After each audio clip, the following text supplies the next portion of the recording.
This episode of Super Pulp Science is brought to you by Games You Deserve, a podcast about all of our favorite video games, presented by Special Reserve Games. The first episode drops April 12th, everywhere you listen to podcasts.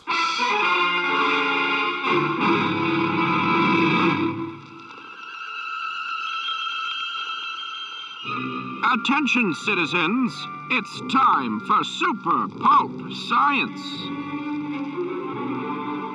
This is Super Pulp Science, where we talk about how genre gets made. I am here with Justin Curry, also known as Chasing Artwork, new art vagabond hunted by DeviantArt. We'll talk about that a little bit later.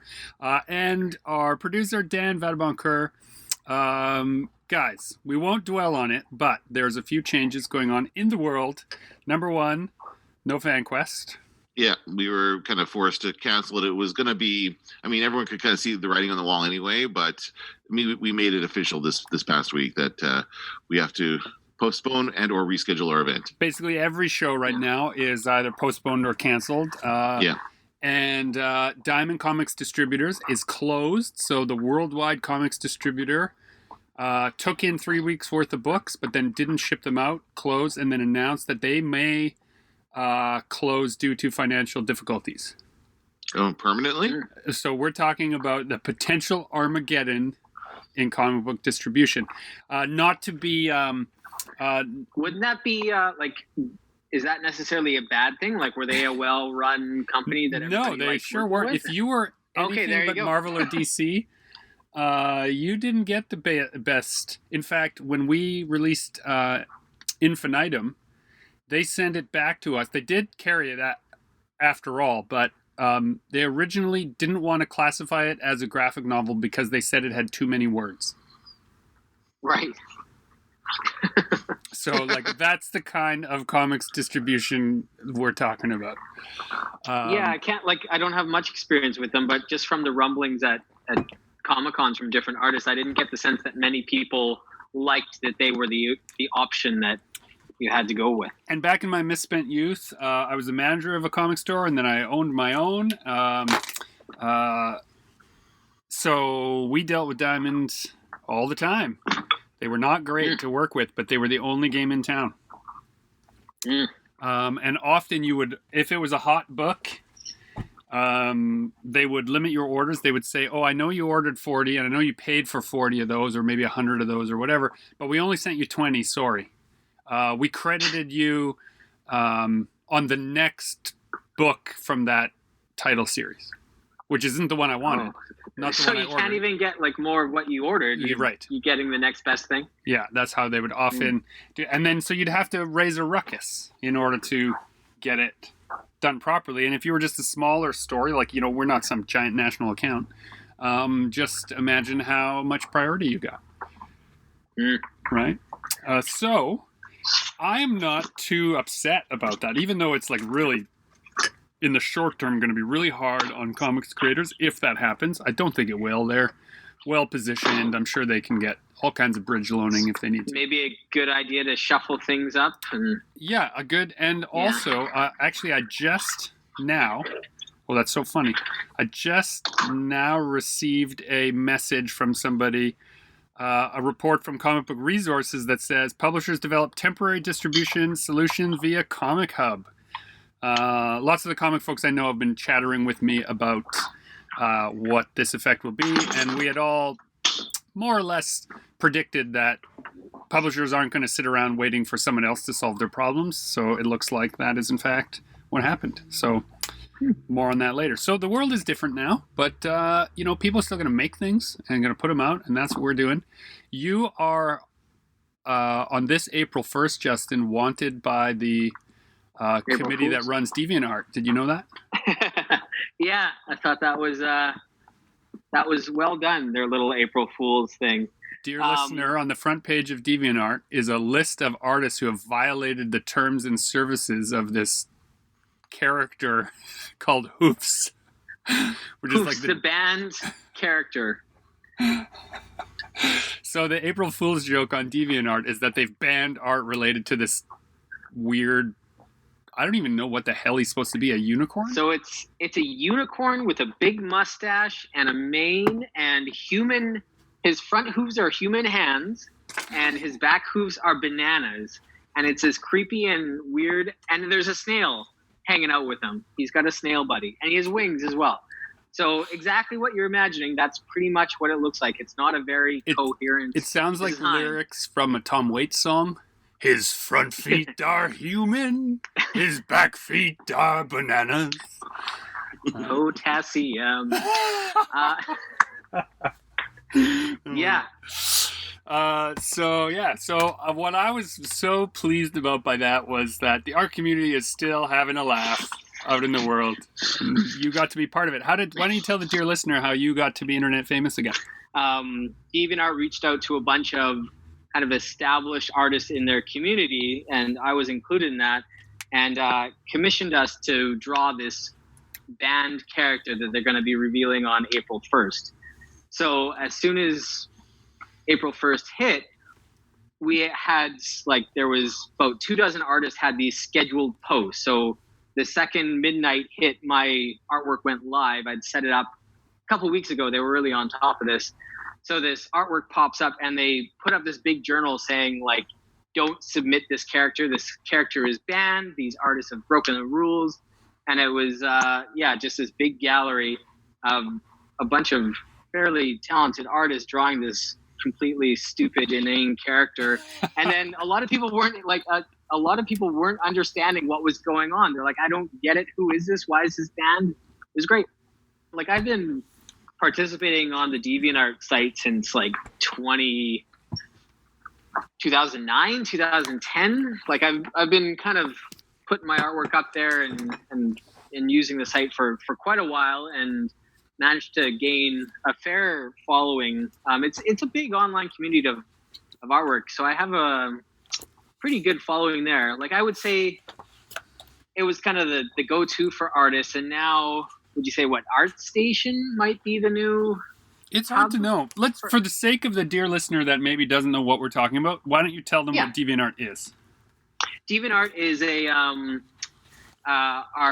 community that's geared towards posting your artwork and finding other artists, like-minded artists. It's where artists go create accounts and they post their artwork and get feedback and comment on other artwork and stuff like that. So it's just it's a huge community, millions of users, and anywhere from people drawing with crayons to people who work in the movies and film and games. It's a huge range. So you can go there and post your portfolio. You can find jobs. You can comment on the newest stuff. And that was kind of my first, this is kind of pre-Facebook, pre-Instagram. I was starting out and I didn't really know how to get a following. I wanted more people commenting on my stuff and seeing my stuff. I didn't quite understand how it all worked. And then I started to realize the more you participate in the community, the more feedback and eyes you get on your own thing. So that means not just posting your own thing and sitting back and waiting for people to find it, but you have to kind of go find like-minded artists and engage with them and comment on what they're doing and look into that and create a rapport in the community, and then it starts to kind of feed back into your stuff. So you can't just create an account and get famous overnight. It was, there's some groundwork that has to be put in there. You mean you have to participate in a community in order to get something out of it? Yeah. What a weird idea, Justin. It's pretty out there idea, but that's kind of where I figured that out, and it serves me well when starting on a new platform. And there's new platforms popping up every day. Tomorrow there might be a new one, and some people are going to be able to migrate their followers from other sites onto that new platform, but a lot of people are going to have to spend some time, participating in the community before you get big. I don't know. It sounds crazy, this whole participation in the community. Dan? I like your hoofs piece, Justin. I just was looking at it and looking at all the different hoofs. And I think one of the biggest issues for me is what's the plural of hoof? Is it hoofs or hooves? Hooves. I think somebody pointed that out in actually one of these pieces. I think it behooves you to look up the correct answer. It's hooves with a V, but that's that doesn't stop people from posting about hoofs. Dan, you left my dad joke. You just glossed right over it. Oh, sorry. It behooves you. That's like trapped in my house A material. I'm in the Fight Club. And it's the first rule of Fight Club. Don't talk about Fight Club. So you're not in the Fight Club. You're out of it. Didn't see the movie. I'm sure it's a funny joke, but I didn't see it. So I spent all last week working with Jillian Horton on a 5-page, really it was 4 pages and a title page, comic all about doctors on the front line are dealing with the COVID crisis. It's not what I imagined I would do with my time, but it has been interesting to participate, to literally join the fight and make comics about what's going on in the world. In particular, what's been interesting about it is that it is about specific people, so I have to do likenesses, which is always a trick. Making up a face that looks good in comics is very different than making up somebody else's face and having it look good in comics. So been dealing with that. The thing I thought I was going to have to do on the Baby Metal book, which was do likenesses, I never had to do.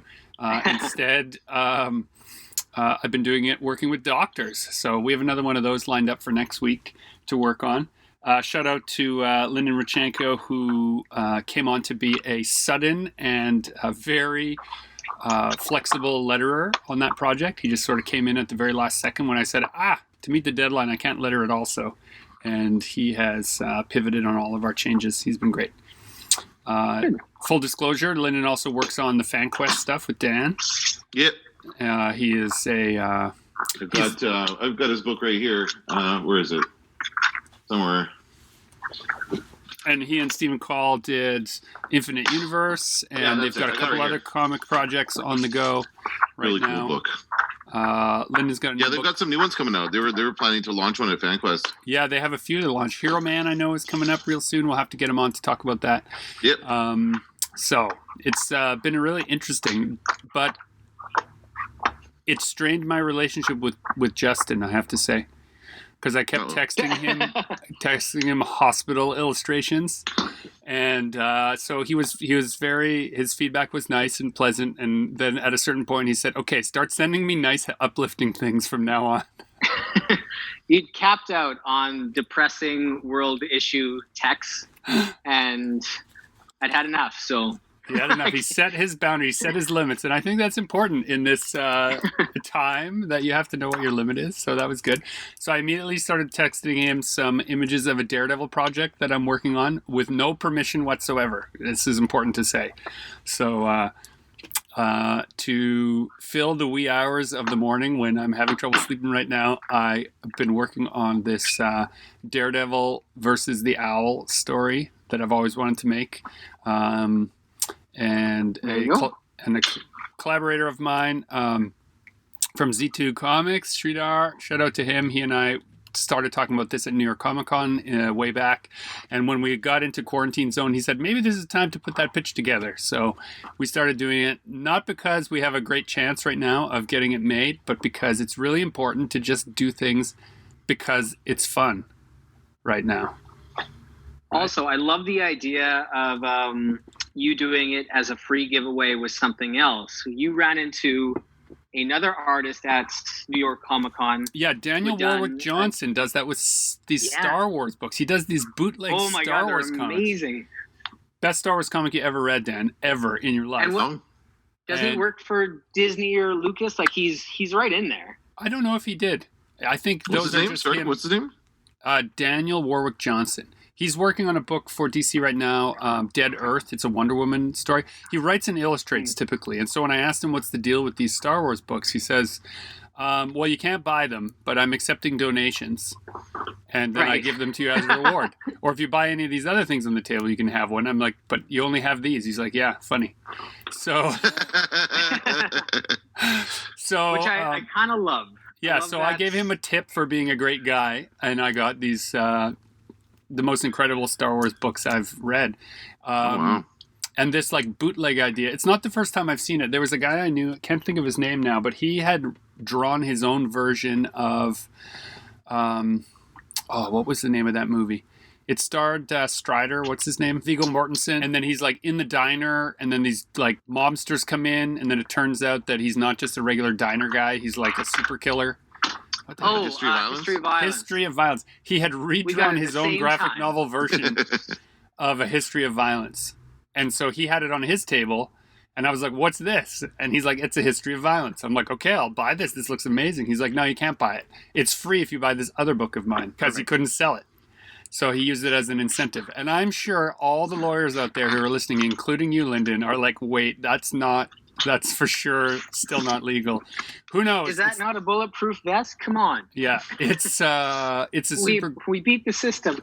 It's a super gray area. What was the most funny about those Star Wars books is that in the program for New York Comic Con, in their description of him, the organizers of the show were like, and if you haven't seen his bootleg Star Wars books, get down there and buy one.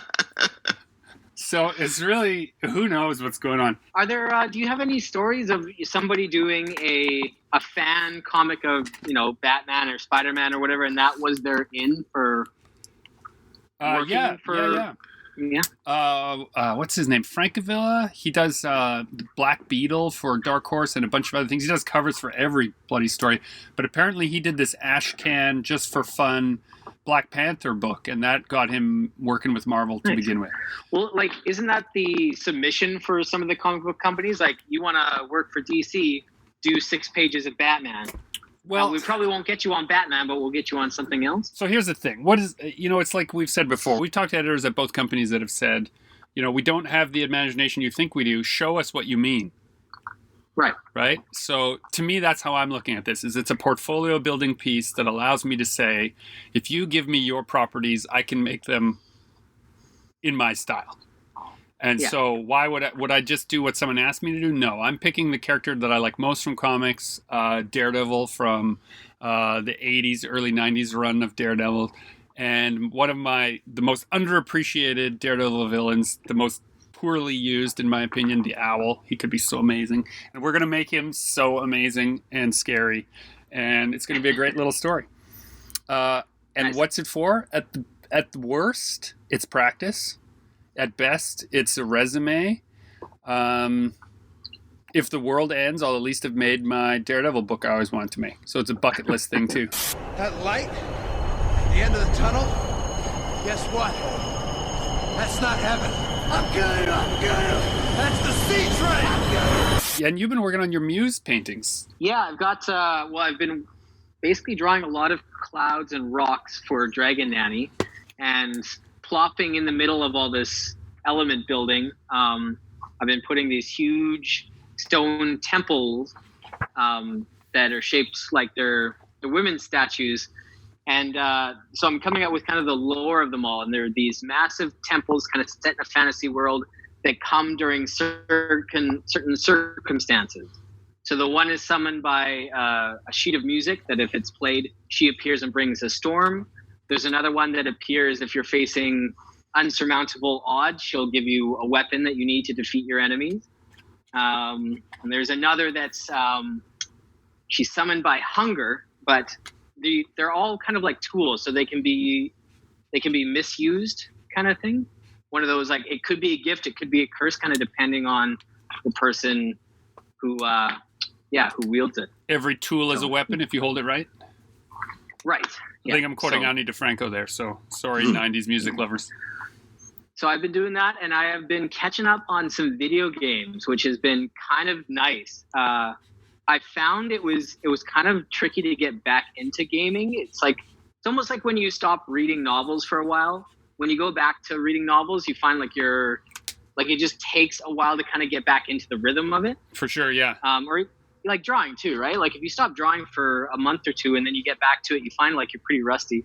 And I definitely found that with video games. I picked up the new Resident Evil 2 they redid it with updated graphics. And it was an amazing game, but like the first couple hours were really trying. Like I just was not in a video game playing mode. But then I got into it, and so I beat that game, and then I went back and I played The Last Guardian. It was a game for PS4, and it's a very beautiful game. It's like kind of a painterly style, and it's a puzzle game where you play as this little kid, and you've got this huge giant dog hawk thing, this huge monster. Would you say there's you're a little kid with a huge silent guardian? Exactly, very much, yeah, similar to our story. But you're stuck in this massive temple, and so it's you and this huge dog basically trying to solve puzzles and make your way out of the temple. And the ending, like I started playing it years ago, and I just couldn't get into it, and I stopped. And so the last couple of days, I just sat down and I binged the entire thing in like 2.5 days, and it was amazing. I don't know why more people don't talk about that game with. That's great. You know why people don't talk about games like that? They're thoughtful. Those games. Yeah, it was... Thoughtful games don't light the world on fire, unfortunately. A lot of it is you trying to direct the big... You can't control the huge dog. You can only give it suggestions, and you can kind of point it and try to make it do things. And it's got a mind of its own, so sometimes it's very frustrating because it won't do what you want it to do. I think that's, like nobody's doing speed runs of this game because Trico, the Guardian, is gonna go look at a rock for 5 minutes and then roll in the water, and like it acts like a real animal. One of those Metal Gear Solids that had the like realistic healing system, where like you had to disinfect the wound and then stitch it up, and then it actually was annoying. Like if you got shot, it ruined your whole evening. Well, that's what happens in real life, Greg. No, I get it, but that's not why it's not good. It's not why I play a video game, right? You're supposed to be a. You want the what's the thing they chug in Fortnite? That blue chug jug. You just want the healing juice. Well, really, video games are supposed to be our chug jugs, aren't they? The thing that fixes us for a short time so that we can go on and do other things. Right? Have you guys ever played Hollow Knight? Whoa, yes. Everybody's talking about it. Such a good game. My kids are playing Hollow Knight right now. I get the benefit of not having to play it and just watch it and read along with it. It's such a great story game. It's like Castlevania plus Mario plus like Tim Burton plus... Yeah, the art style is very Tim Burton-like. Plus like angsty 17-year-old poetry. It's very, very, like, the style of it is amazing. The music is amazing. And is it a platformer? It's a side platformer. Yeah. And it's like this world, you're underground in this world of insects or something, and they've all become infected with this thing, and you have to kind of fight them off. And it's just so much fun and again, my son's playing it as well, and I just watch him play it, and he's like he gets so frustrated when he can't beat the boss, and I feel for him because I've been there, you get really... try that boss like 3 times and you can't quite beat him. It goes back to I'm watching my kids play it and really enjoying it because it's been a long time since games were popular that had pattern bosses. Yeah. Right? Like I'm watching them figure it out. I'm like, oh, you just have to learn the pattern, right? Which is how we all had to do video games back in the day. And now like Cuphead, that recent one that was all about pattern memorization. Yeah, apparently that game is so hard, though. It's very hard, yeah. Yeah. I heard that the new Ori and the Blind Forest, Ori and the Will o' the Wisps, I think, is very similar to Hollow Knight, but not as punishing. Might be another one to check out. Yeah, it might be another one. I missed. I never miss. What is your daily routine now, Justin? Oh, like it's a little all over the place because I'm still coming to the studio. Is anyone in that building? I haven't been to the studio now in 2 weeks. They did send out an email asking to kind of get a head count because I think a lot of people aren't showing up, and they just gave you like a kind of a, hey, heads up, if you're not going into your studio, make sure your insurance knows, and like you got to check in every once in a while just in case, Yeah, especially because the building had some interesting cats in it recently. Yeah. But no, I've been working from home, working from the studio. I have a punching bag in the studio, so I've been boxing every so often. It's not nearly as engaging as going to a class with other people, though. I'm really missing that. And then my girlfriend lives downtown as well, so I've kind of been jumping between those 3 locations and nowhere else. So that's about it. So an empty building, your house by yourself, or with your girlfriend. So mediumly responsible social distancing. We are in the Kamichuk household. In the Kamichuk household, we're 100%. We have not really left the. We leave the yard to go bike riding, and that's about it. We had our groceries delivered. We're good for about a month now. We can not have to leave the house for a month except for like exercise. Nice. So we're just doing. How about you guys? Do you have a pretty set routine? Keep the sanity. So before spring break happened, which is this week, we were keeping a pretty regular schedule of getting up early and doing schoolwork, and then exercise time and quiet time and schoolwork time were also code for Tara and Gregory can do their work at the same time. So the kids would be busy and then we would be busy. We've been more lax over the spring break so that they, get up early, play video games, and that buys us the time. See, Tara and I both work essentially from home already. So it's not like our jobs ended like a lot of people. Yeah. Right? We don't. You have more time to do your job. Yeah, we actually, and in some regards, more responsibilities, like the stuff that I'm doing for Arena City got bumped up. The stuff that I'm doing for Good Boys got pushed back. So it's all a big jumble. But, and then I got this project with the hospital, which meant that I pushed everything aside to dig in and do my best to use comics to, participate. Save the world. Yeah. Well, maybe not save the world, but at least, because you get caught up in feeling like you're not doing anything. Like you can't just sit at home and wait, but that is actually what you're supposed to do. So it gave me an outlet to say, like, I'm doing something at least. At least it's positively participating. I recognize that like back years ago when I worked from home for a couple months between jobs, it was really weird. Like you could stay inside and be productive all day, but the fact that you stayed inside made you not feel great about it. So I always like if I was ever going to work from home again, I wanted to get a studio space away from home just to kind of alleviate whatever that is. That part of your brain that says staying at home is not being productive that I needed to fix that. And the studio has been very nice for that. Oh yeah, for sure. I mean, I miss that, but I can't come and hang out with you and then come back to the family. So yeah, no, you have responsibilities. Yeah.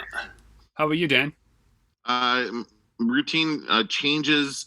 I struggle. I've always kind of struggled to get up in the morning. It's been I'm more of a night owl. So when it comes to getting up early, but I've always done it. Like, when I have to get up and go in for a class or go to work, and I've always been able to do that. But now that I'm not having to go anywhere, I hit the snooze a little bit more, and cutting a little close. Today I was out of the shower 5 minutes before my class started. So that's cutting it a bit close. So wait, but you're doing it online, right? So you're So are you I'm still we're doing it like this. We're doing it like a video conference. So I still have to be on a camera and be in front of the class. But you only have to be dressed from basically like the mid That's right. up. That's right. Yeah. So I'm wearing like a button-up shirt, and that's it.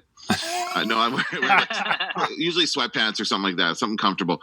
Yeah. And so, but the classes are going well. The students are in good spirits, I think, overall, and they're kind of picking up what I'm laying down, and we're learning about. Well, it's weird. We're learning about the radio news. This is what I'm teaching them about right now. And again, the world is so dominated by this thing that everything in the news is about this pandemic, and it's hard for me to teach the lessons I want to teach. Like, you have to order the stories a certain way. Like when you're doing a newscast, you put all your crime stories together, you put all your politics stories together. Now they're all about the same thing, so it's difficult to do that. So, but yeah, overall the classes are going well. I cut it close some mornings, but I get there on time, and the kids are doing okay. When they announced here in Manitoba that there's not going to be any more school, like they're basically saying until further notice, that's it. Yeah. My kids are like, yay, no more schoolwork. I'm like, no. Like they're kind of almost they're kind of checked out a bit at this point. Totally. But yeah. so it's gonna be challenging next. And yeah, we are in spring break as well. So next week we'll get back into the routine of school Well, work you know, and I've been thinking about that too. You know, I spent 10 years as a classroom teacher, and the skills that make a person a good classroom teacher do not translate well online in all cases. Yeah. Right? Your ability to connect with, sit down with, like have that real human bond with a person is strained by that, you know, sudden bureaucratic box ticking, assignment checking, email, folder sorting. I feel for teachers that are in that position now where all the part that made their job fun has all turned into, you know, report cards are the worst part for most teachers. Yeah. And now every week is report cards. Well, now I'm sitting there going, like, for me, the technology is really helping. Like using this video conferencing software and having the students all log on and be there. It really is like a virtual class. It's like you see in the future, right? In the movies or TV shows where they all are on screens together. That's what it's like. And I wish that we could do that for the grade schools and the high schools, but we just don't have enough computers. I mean, we could probably do it through phones maybe, but I don't know. It just seems like it's hard to put that together. Well, it's interesting because we got sent a schedule from our teachers, our kids' teachers, and I sent back a email saying, like, you know, it's fine and dandy for you to expect that our kids will do math at this time of day and do English at this time of the day, but my wife and I are both working, and there's not that many screens or computers in the house. Yeah. So what do you do in that regards? And then both teachers were like, hey, listen, it's just the guideline. We're mandated by the province to give you this outline, but you as a parent are in charge of your own kid and your own time. So don't stress, don't freak out, don't panic. Just do your best. Nobody knows really what this is going to look like at the end. The only thing they did was they mandated that the province couldn't fail anyone this year. Yeah. Essentially, right? So, but I the only thing that concerns me is the lost knowledge. Like, it's just going to be like, so does it mean this is all a wash and we all start over again? Like, they got halfway through the school year. Okay, but I don't know what it's like at your house, but our kids have been learning about gardening, have been learning about chemistry, have been learning about cooking, have been learning about finances and taxes and all the things that that we always wish were taught at school. They're actually learning about now. That's true. Actually, taxes are important. Right? So I didn't learn about that until I was an adult. Right. And I'm still learning. It's like, you know, trying to figure all that shit out, especially now. But, you know, I really feel like between now and September, my kids are probably learning more useful things about their neighborhood and about their community and about their lives than maybe they've learned in the last year or two, just going for rigorous school learning. And I can say that as an educator. Did you learn how to fight like that? My father, he had me study with a different sensei every year since I was 5 years old. Sounds like you wanted to turn you into some kind of a warrior. Dan, how's your watching a movie from every year thing going? It's going well. I've amended the rules because I stalled out on 1981 and I couldn't find anything that I really wanted to watch. Like, I have, and it'll still get easier as I go along because the more, like, there just weren't as many movies released back then as there are now. So there's a limited amount. So, and I've seen most of the really good ones. So it's hard for me to choose. So 1981, I went a couple of days without watching. I'm still absolutely able to do this. I'm going to have to pull a couple of double features, which I can do no problem. So I was stalling out on 1981 and I was like, I got to watch something from 1981. And like, what's the best movie that came out that year? And it's Raiders of the Lost Ark. So I basically watched Raiders of the Lost Ark just because I wanted, and it was awesome. It was just a great, like, that's such a good movie and it still holds up and it's just all kinds of nostalgia and all kinds of stuff for that. So that was fun. I did, so now I'm on 1982 and I did come across, that was the year the first Swamp Thing movie was made. And I have seen that one. That one is actually directed by Wes Craven.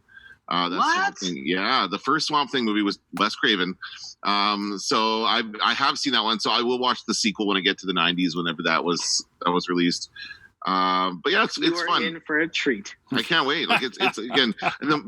Here's the biggest frustration for me is that I cannot watch, like, the movie I would really like to watch from 1982 is First Blood because I've never seen it.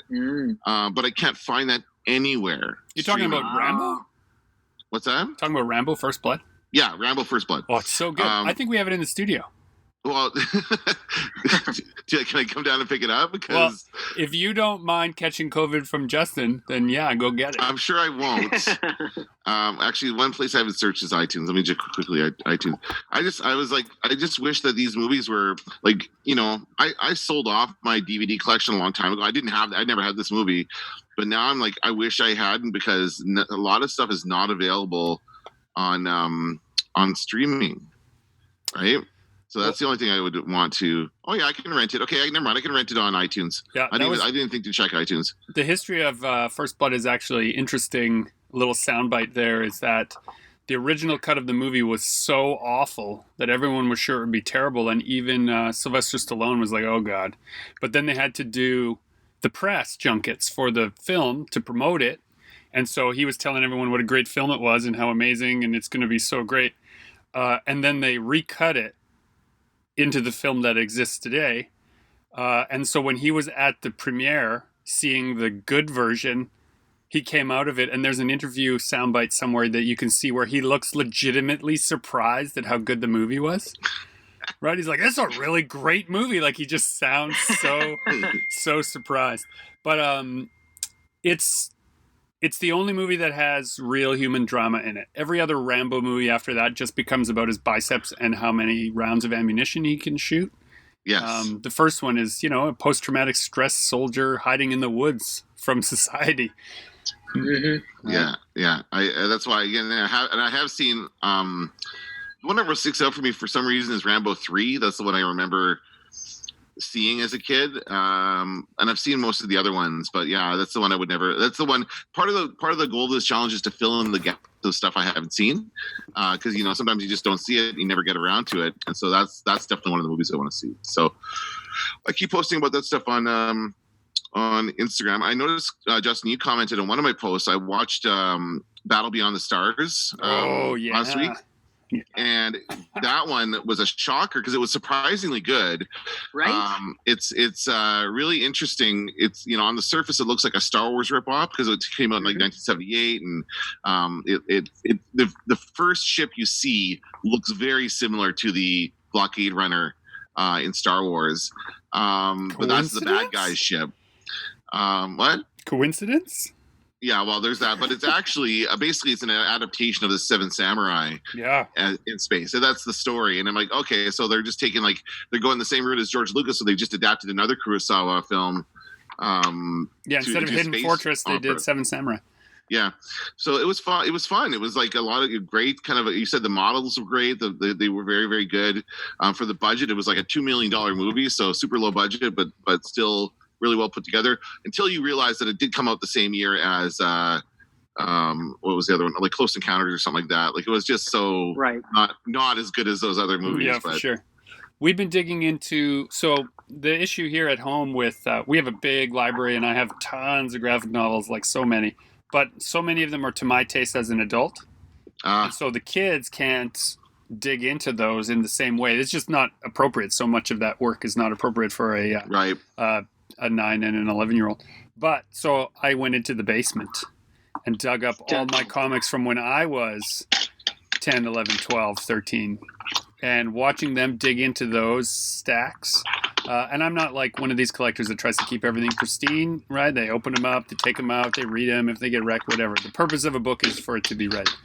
So watching them navigate things, and these two sides of my personalities that I see in each of my children, them gravitating to these two different types of books that are in the list in the long boxes, have been really kind of wild.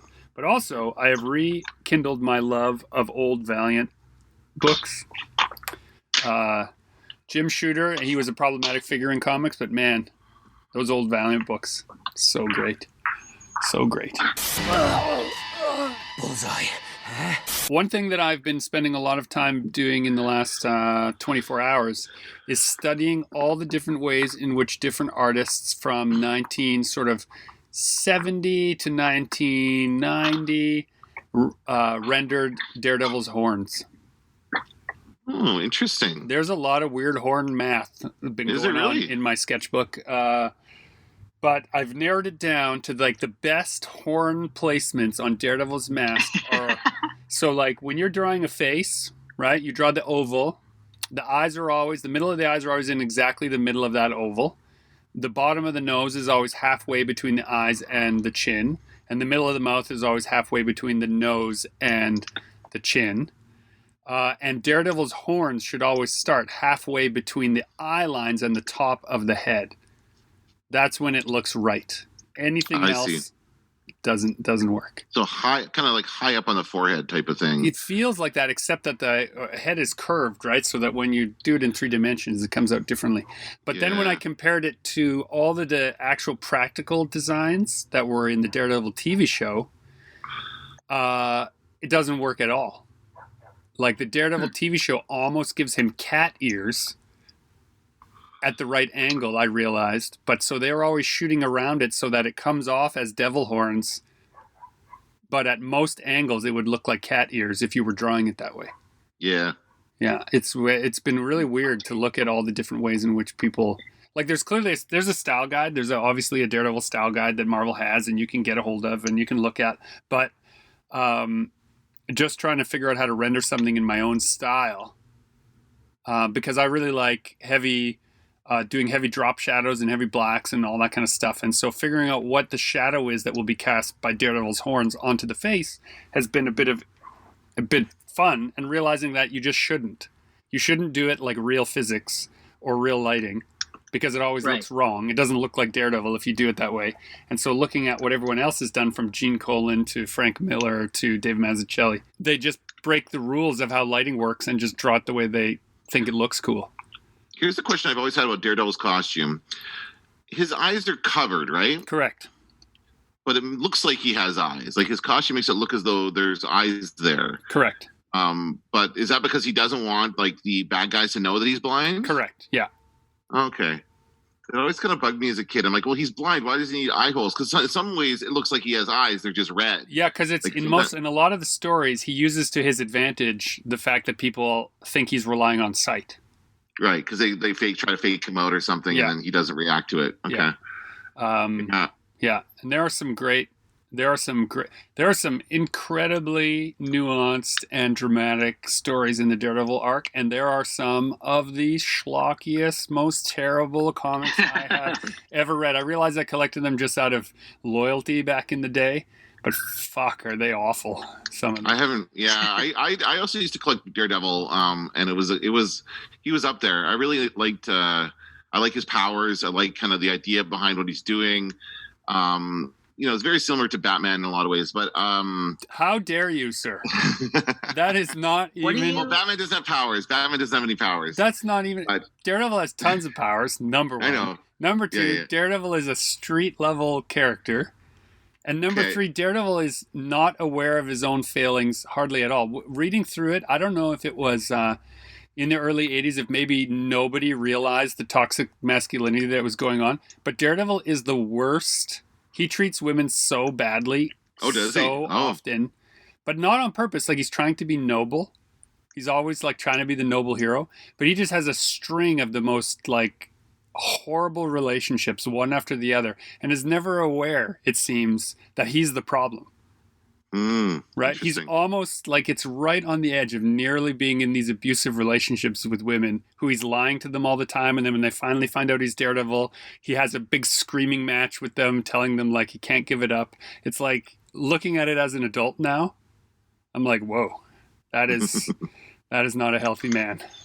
And that's what I like about it. Sorry, I take that back. He's not like Batman. Yeah, back off. And he's a ninja. Let's not forget Frank Miller's edition of the ninja. But part of me wonders, what would have happened? So he loses his eyesight. He gains these powers as a kid, and then, but like he wouldn't have become trained by a ninja master as a child. Yeah. So if he doesn't get trained by Stick, he doesn't become Daredevil, basically, right? That's the thing that sets him apart. So would he have been trained? Even if he would he have been the same if he had not had his powers? Okay, so we want to go down this road. Battling Jack Murdock, his dad. Yeah, I can compress this into a minute or two. Okay. His dad, the boxer, right? He would have just, if he's not trained by a ninja master, he's still in his origin, puts on a crazy suit, goes and beats up some guys long before he's ever good enough to do that. So he might have been more of a a street level Punisher style character. I see. Okay. Right. He still would have done it, driven by the same motivations. So I think so, yeah. Right. Okay, interesting. So. Yeah, I can't wait to see what you come up with for this. It's going to be fun. I've mostly been having fun with trying to come up with a way in using... The other thing that I always thought was missing in Daredevil comics is he hardly ever uses those cables that are in his fighting sticks. Mm-hmm. He only usually swings around on them, but he hardly ever uses them to like fight or strangle people. You know, I feel like that's a missed opportunity. So I've been trying to figure out creative ways to do that in a way that doesn't make. You realize you have to watch the Ben the movie, right? Ben Affleck movie. Oh, I'm right there. Research. You know what? Okay. When I'm going into my research, I don't discriminate. You take the good with the bad. And there was some good stuff in that Ben Affleck one. Not much, but there's some good stuff. There's some good stuff. It was there. One thing they did well in that one was he got beat up a lot. And that's one of the things that I think is the best Daredevil stories are him getting beat up and getting back up. Actually, I like Bullseye. Thought he did a good job. Well, yeah. Colin Farrell. Yeah, Colin Farrell. I like Colin Farrell in that movie. I don't know. I don't know. But it's been a hard thing to not dive into, like, you know, the classics. So it's like if you're going to do a Batman story, probably you're going to want him to fight the Joker, right? Like that's just what people do. So having working on a Daredevil story where he doesn't fight Bullseye, which is like my first feeling, and instead going back with I think Daredevil number 6 is the oldest one I have in the run. That one I haven't dug up out of the box yet, but it's in there. And he fights the Owl. It was like one of the first times that I actually got an old, like super old comic, and I was only maybe 12. And it was such a beat up bad version that the guy who ran the store let me have it for like $10 or something. It was not, you know, to him, he probably felt like he was ripping me off. But to me, it was this like holy grail piece of like, wow. To get in the single digits of a comic that's in the hundreds or 200s when you're a kid was like a big deal. So my love of that issue, even though it wasn't particularly great, although I think Gene Colan did the art on it, is why I'm doing my initial Daredevil story. And we're just trying to be, at least what I'm going to do for the art duties on is I'm not going to do a full 22 pages or anything like that. I don't have the time with everything else I have going on. I'm going to try and do a succinct 4 or 6 page story that just feels like a trailer for something else. And then that will accompany our pitch that we're working on. Nice. So cool. I always enjoy those stories. I don't know why this made me think of it, but just like types of stories with heroes when they can't go full hero. Like if Daredevil was like at a bank and the bank gets held up, but he's with somebody he knows, so he has to save everybody, but he can't just go change into his costume. He has to like solve the problem without giving away that he's a superhero. Yeah, there's this great sequence in one of the Frank Miller Daredevils I was just looking at. It might be like 189 or something. Bullseye is like working in a morgue or like pretending to. And Matt Murdock comes in and he's with Foggy and they're like checking out the crime, like the body of Elektra and like mourning over it. And Bullseye's throwing things at Matt Murdock from the shadows and he has to deflect and block them without anyone figuring out what's going on. He has to like defend himself from this murderer in the shadows, but also carry on his double life. You're right. Those are challenging little bits of story. I don't think I have anything like that. I'm going to try and do a straight up Devil versus the Owl sequence. The hardest part for me would be to do the Matt Murdock parts. The parts that freak me out if someone was like, okay, great, do a Daredevil miniseries for us. Getting Matt and Foggy right would be so hard for me. Just because I'm not that invested in the lawyer side of the story at all. It's a nice bit of the character, but it's not part that excites me. So I'd have to figure out a way into that part. So hopefully Sridhar's got that figured out because we're collaborating on the story, but we're just trying to have as much fun as possible. Well, I think we've reached the end of our time. Dan, you have another podcast to record right away, don't you? You want to give it a plug? Yeah, it's called Games You Deserve. It's going to be out April 12th is when our first episode is dropping, and this is done in collaboration with Special Reserve Games. It's all about video games, and it's going to be a lot of fun. We're we're recording our third episode today. Awesome. So it's going to be. How's really, it been really going? Cool. It's going well. Yeah, we're great. Super nice guys. We're collaborating on the intro and the different transitions and stuff. We're trying to make it, like not the same as the audio production I do here, but something along the same lines. Is we're trying to create the audio experience of a video game. Kind of thing within the podcast. So using things like sounds from an arcade or from a video game system and that kind of stuff. So I look forward to hearing it. And I'll try not to feel jealous of anything cool you do on that podcast. Okay. We'll do a crossover at some point. All right. Yeah, that's awesome. All right. Well, this has been Super Pulp Science. Thanks for reaching out to my bunker gentleman. I look forward to talking to you again next week. And I encourage everyone who's listening not to give up hope and join the fight and make comics.